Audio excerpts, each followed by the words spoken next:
Hello and welcome. In this video, we will discuss web browsers, search engines, and what they do.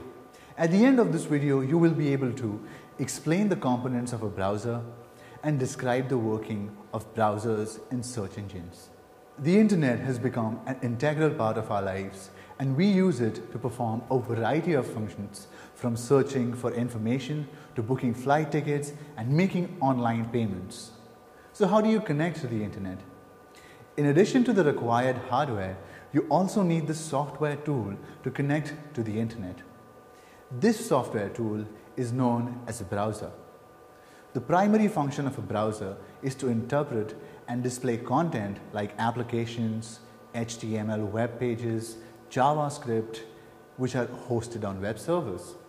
The most common web browsers that we use today are Google Chrome, Mozilla Firefox, Safari, Internet Explorer, and many more. Browsers are made up of components such as browser user interface that contains address bar, visual Chrome, and other visual elements to establish interaction between user and browser. Browser engine handles communications across the components and queries and manipulates the rendering engine according to the inputs of user interface.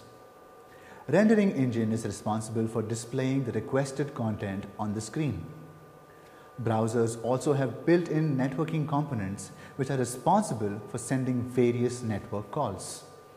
For example, networking components communicate to the server by sending HTTP requests and other common protocols. The next is JavaScript interpreter. It is another engine in the browser which interprets the JavaScript code presented in a web page. Another component is UI backend. It draws basic widgets on the browser like combo boxes, windows, and many more. And browsers also have a data storage, which is a small database created on the local drive to install browser on the computer. Till now, we have discussed components of a browser. Now let us look at how browsers work. Browsers use HTTP or Hypertext Transfer Protocol to communicate with web servers and to request for web page and contents. As soon as a user types a web address into browser's address bar, the browser sends a request document to the server where the website is located. In turn, then the server sends the requested page and assets back to the browser. Once the requested page, which is in HTML form, is fed to the browser makes use of its internal rendering engine to translate the web page and display it on the screen.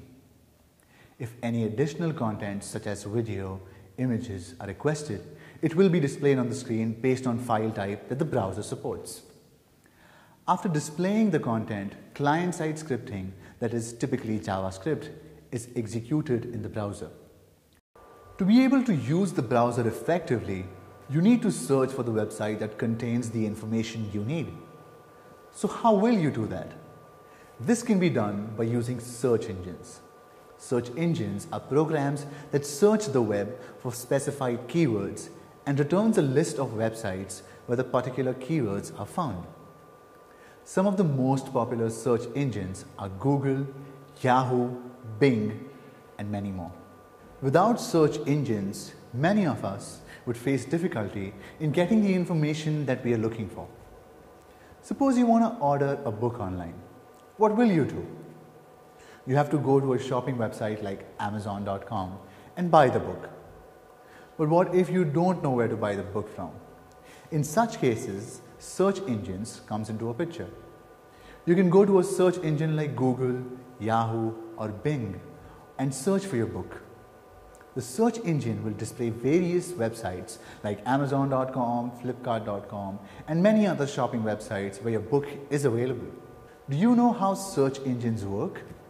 If not, let me explain you. Well, there are three parts in a search engine, such as Spider, Indexer, and search engine software, where all of them use algorithms which will be known only by the browsers.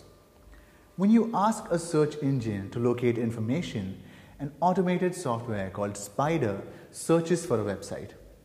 It then reads the information on the site and follows the links fetches the page that the site connects. Spider repeats this process over and over again and saves the information onto its database called indexer. Indexer then sorts all the pages alphabetically and waits for the query processor. Query processor is a search engine software that receives the search request, compares it with the index entries, and returns the results to the web browser. Then why will different search engines return different results for the same search query? Because the search links are based on the index, which means not all indices are going to be exactly the same. It depends on what Spider searches or what query is submitted. However, not every search engine uses the same algorithm to search through the indices. The search engines use the algorithm to determine the relevance of the information in the index to what the user is searching for. Now let us summarize what we have discussed in this video. Browsers interpret and display content like applications, HTML web pages, JavaScript, which are hosted on web servers. Browsers are made up of browser user interface, browser engine, rendering engine, networking, JavaScript interpreter, UI backend, and data storage. Search engines are programs that search the web for specified keywords and returns a list of websites where the particular keywords are found. And we have also seen how browsers and search engines work. Thank you for watching this video.